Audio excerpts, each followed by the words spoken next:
రాజుకు తెలుసు.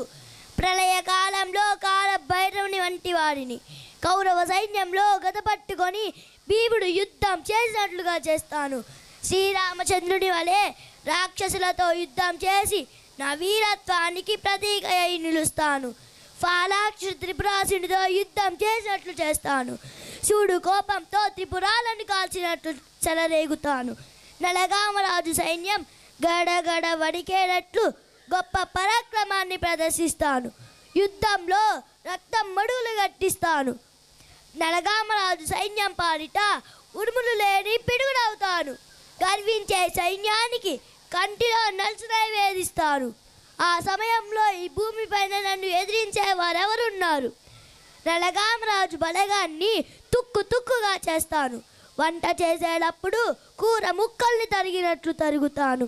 యుద్ధ రంగంలో శత్రు సైన్యం కుప్పలు తెప్పలుగా పడేటట్లు నా మనసు ఆనందపడేటట్లు విహరిస్తాను. దావాగ్ని దహనం చేయడానికి అడవి అడ్డమా? బడబాగ్నిని సముద్రం ఆర్పగలదా? భయంకరమైన పులిని జంతు సమూహం ఎదిరించగలదా? డేగలు కొంగలు అడ్డుకోగలవా?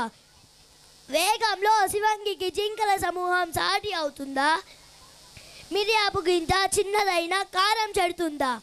ఈ బాలచంద్రుడి పౌరుషాగ్నిలో నలగామ సైన్యం భస్మీపడలం కావాల్సిందేనమ్మా. వారి సైన్యాన్ని తుక్కు తుక్కుగా చేసి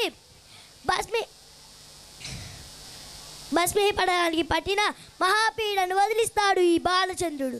జై చెన్నకేశవ, జై జై చెన్నకేశవ.